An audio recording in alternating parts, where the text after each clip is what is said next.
Olá pessoal, tudo bem com vocês? Bom, hoje eu faço um problema chamado Livro Caixa, né? Ele está disponível aí no URI, lá em Jude, né? Esse problema é um tanto quanto interessante para quem já conhece o problema da mochila, né? Uma descrição rápida do problema, né? O problema fala que a FFC é uma fundação de combate à corrupção que desmontou o grande esquema de corrupção. E durante essa operação ela recuperou um caderno, né, que continha a quantidade de transações, uma quantidade de transações, e um valor F que seria o resultado dessas transações, né? Só que essas transações estavam com informações incompletas, ou seja, não dizia se a transação era de entrada ou de saída. Então, a FFC gostaria de saber se, dada, né, a quantidade de transações, as transações em um valor F, é possível determinar se é possível determinar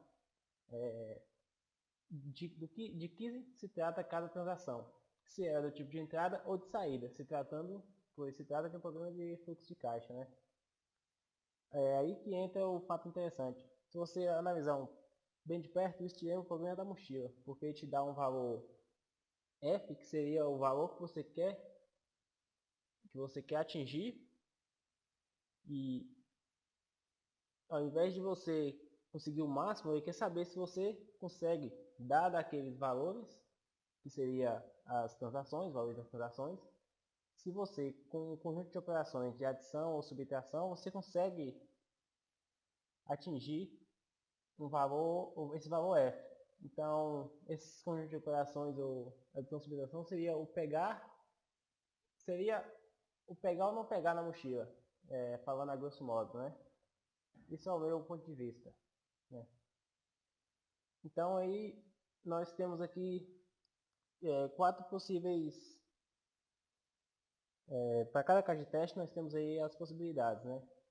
E para cada transação nós temos a possibilidade que ela seja uma transação de entrada, uma transação de saída, ou uma transação que você pode usar ela tanto na entrada quanto como saída. Com a transação de entrada como de saída, que é o caso da interrogação. E ainda, quando você não consegue alcançar o valor X, o valor F, quer dizer, você deve imprimir asterisco, que é bem um fato de se parecer muito com a mochila. Eu praticamente resolvi pensando na ideia da mochila. Talvez a minha semelhança possa parecer um pouco forçada, mas foi o que me deu a luz de como resolver esse problema. Esse problema é de programação dinâmica, para quem já conhece o problema da mochila. E nós vamos o primeiro passo para resolver é definir um estado, né? Vou definir o estado desse problema. Eu vou mostrar para vocês a foto, que seria um caso de teste que eu gerei, não é? Um caso de teste que eu gerei, onde você tem três possíveis valores, né? Que são esses, três transações, e você tem um valor F, que seria o fluxo do caixa. Aí você tem que determinar quais operações, né? Para esse caso é fácil, porque você vê que a primeira transação foi uma transação de entrada, a segunda foi uma transação de saída e a terceira foi uma transação de entrada. Você fazendo essa manipulação aí, você consegue, né, chegar ao valor F. Nosso estado, o estado dessa recursão que eu vou trabalhar, está definida por essa árvore aqui. Essa é a árvore de decisões desse problema. Aí que mora o caso de você aplicar a programação dinâmica, porque você pode perceber que para esse caso que é pequeno, pode não estar muito explícito que você vai ter subproblemas relacionados. Mas está explícito que você vai, de certo modo, testar a mesma coisa várias vezes. O estado nessa árvore eu defini como a posição e a soma até aquela posição, que seria aqui. Para a primeira transação, você tem duas possibilidades, que é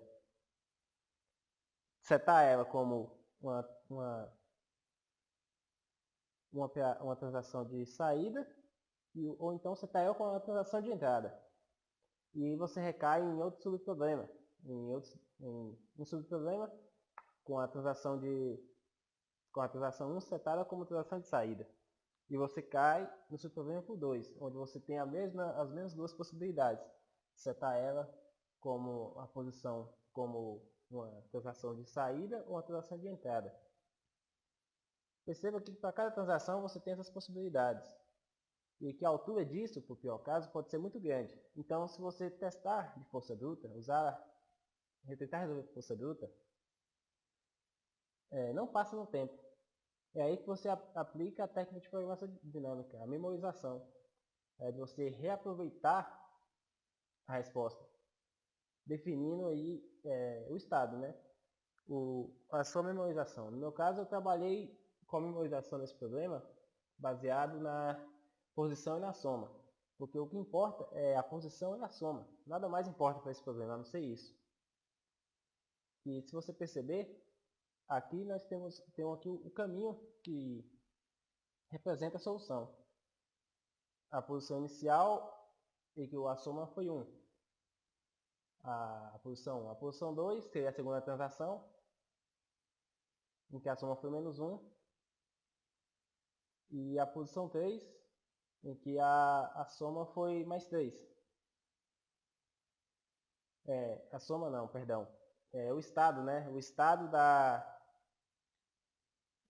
transação, daquela transação. Foi, no caso, eu setei na primeira transação, peguei o 1 como a transação de entrada, o 2 como transação de saída e o 3 como transação de entrada.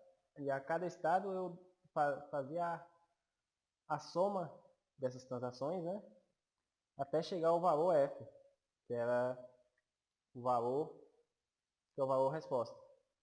A partir daí você consegue perceber se uma certa transação, vamos supor que fosse o 2, é uma transação tanto de entrada quanto de saída.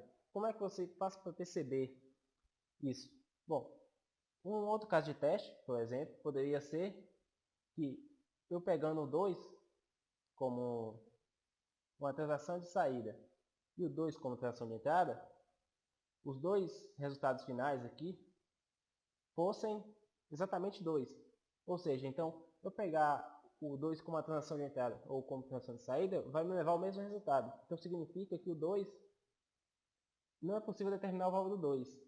Que existe um caminho único que não depende do 2 para você chegar à solução.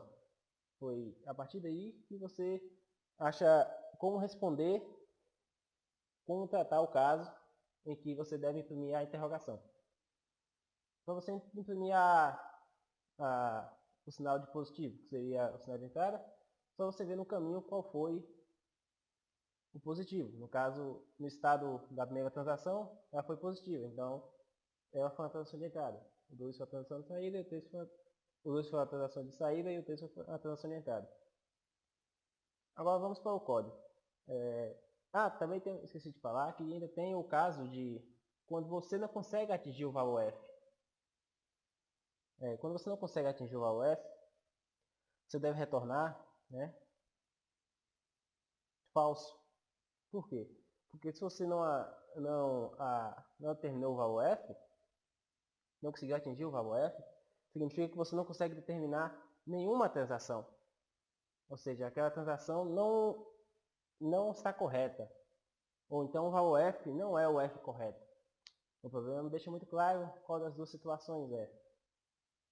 Eu pressupus que a transação não é correta.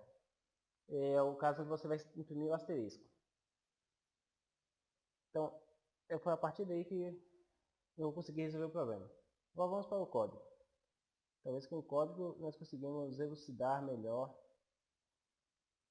Agora vamos para o código. Talvez a partir do código nós conseguimos elucidar melhor a ideia. Bom, eu defini aqui a minha função recursiva, resolve.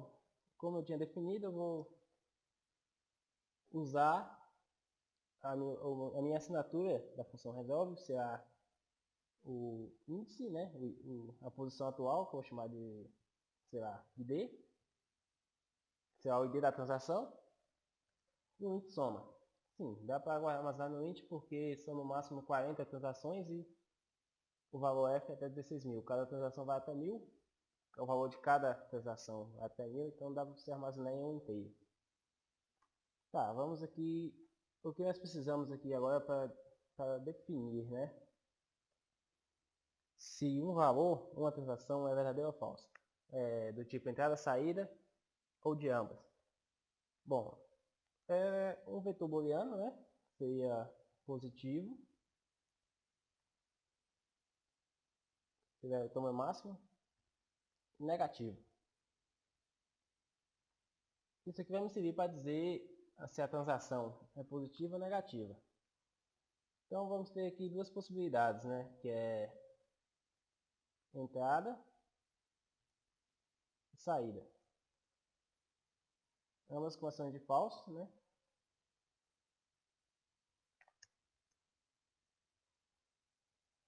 E vamos chamar recursivamente para resolver para cada possibilidade. Vamos fazer então aqui a entrada, vai ser igual a resolvedor, né? Que vai ser o próximo estado que eu vou. No caso da entrada, como é que vai ser? No caso, eu vou adicionar a posição, vou andar para frente, vou para a próxima transação e para o estado da próxima transação, vou pegar a soma e somar com o valor da transação, que eu vou definir no vetor entrada, na posição ID. O int entrada vai ter os valores das transações, os n valores das transações. Né? Agora, definir aqui o int f, né? O int n são os valores das transações. E a mesma coisa será para a saída, né? Para a saída, esse nome side ficou feio, né? Já está aqui saída. Que seria a próximo estado seria a soma, né? Menos o valor da transação atual. Vai definir o próximo estado. Aí assim, a partir daí, nós podemos trabalhar com a parte de definir se aquele valor for de entrada ou de saída. Bom, temos que definir aqui também como vamos saber se os estados retornaram os valores corretos, né? Vou fazer aqui um if, né? Se o id for maior ou igual a n e a soma for igual a f, significa que nós conseguimos resolver o problema. Né? Então retorna true. Agora, se o id for maior ou igual a n, vamos retornar falso.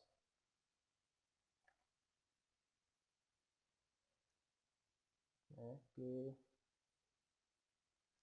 significa que nós percorremos todos os valores possíveis, todas as transações possíveis, todas as transações, né, vetor de transações, e não achamos uma combinação para começando de um estado inicial que desse exatamente o valor f, não é?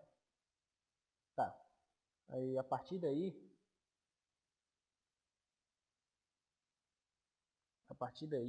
né, eu vou também, certo, a partir daí eu defini qual seria o tipo de retorno, quando a função recursiva vai parar, né? Tá. Agora eu tenho que saber se a função é do tipo entrada ou saída. Vamos ver. Se a entrada, se o retorno da função, se o estado que eu retornei, que eu defini como entrada, for verdadeiro e a saída for falsa, significa que para essa transação, né, ela é uma transação positiva. Então, positivo para essa transação vai ser igual a true. Caso contrário, né, se a entrada for falsa e a saída for verdadeira, né, significa que esse estado para essa transação, essa transação para essa transação, né, foi falsa. É uma transação de saída, quer dizer, né? Ok. Negativo e positivo seria o que eu imprimir, não é? Então, vou botar na posição em B, que vai ser igual a true também. Tá. Qual é o caso contrário? Como eu vou saber quando o valor é do tipo, né, que não se pode determinar? Bom, é quando a entrada e saída for verdadeira. Significa então que eu posso usar esse valor tanto para ambos. E, portanto, vai existir um outro caminho que eu possa usar em que eu não precise usar esse valor na resposta. E se eu usar ele para entrada ou para saída, eu vou obter o mesmo resultado. Então, entrada e saída for verdadeira, vamos ter que positivo, a posição D seria a transação atual, negativo, a posição D também vai ser igual a verdadeiro. Aí vamos retornar. Vamos retornar que esse estado tem uma solução válida se se a entrada ou a saída forem verdadeiros.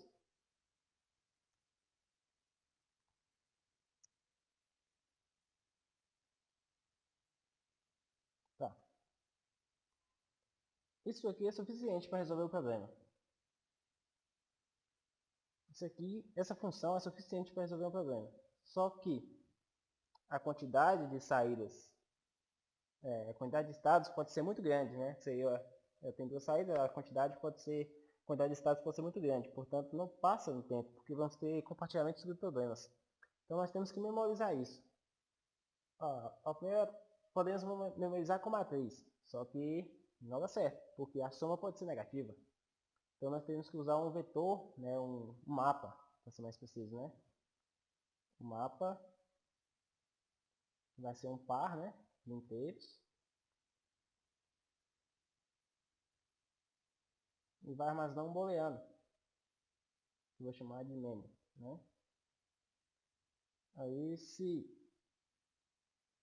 memo.count, tá, para o par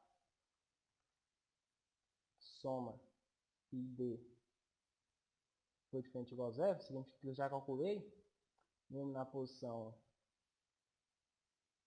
makePair, né? Nesse estado, né? Posição nesse estado, eu vou retornar esse valor. Vou retornar esse valor. Tá, agora como eu vou marcar que eu já retornei, que eu já calculei? Vai ser aqui, vou botar aqui memorização desse par, vai receber isso. Então eu retorno isso para a função. Isso aqui é suficiente para resolver o problema. Passa no tempo, né? Então, agora só falta definir a entrada. A entrada será dois inteiros, né? Vai ser o NUF, né?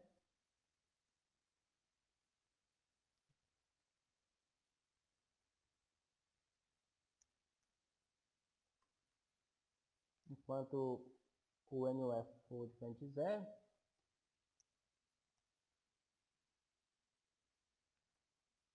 Então,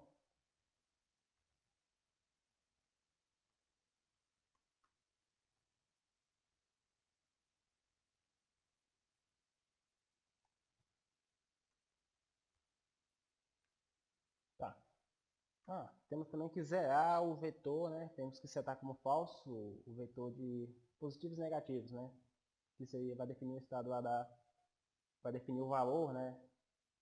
Para a transação, vai definir de que tipo é a transação. Então, inicialmente, nós temos que começar ele como vazio, né? Como falso. Temos que começar ele como falso. Então, positivo, minha posição aí vai ser igual a negativo.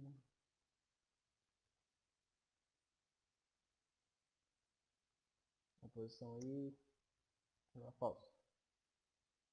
Tá. Agora vamos para a função, chamar aqui um booleano, né? Válido. Vai ser resolvedor. 0 e 0, né? Que a soma vai ser de 0 e o primeiro estado também será o 0.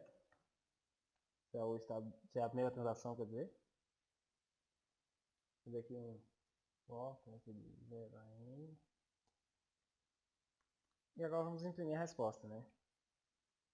Bom, primeiro,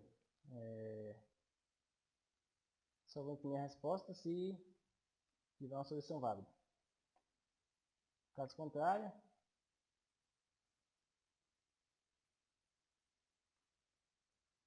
eu vou imprimir asterisco bonitinho, né?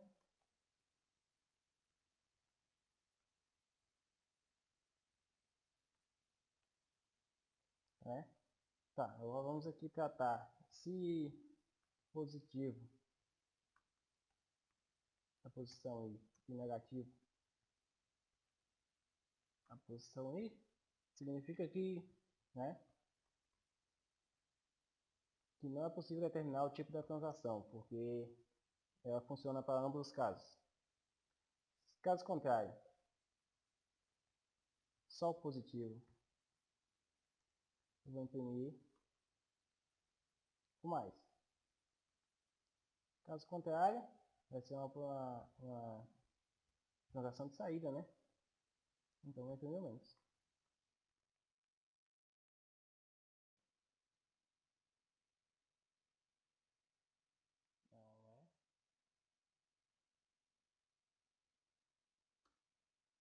Pronto.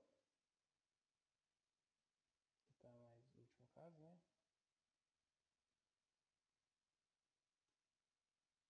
Certinho.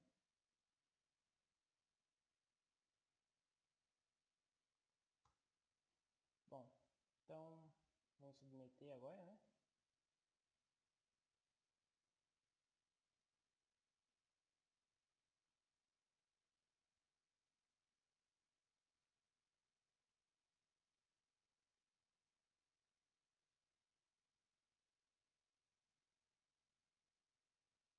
Bom, passou. Vocês podem ver. Então é isso, pessoal. Espero que tenham gostado, né?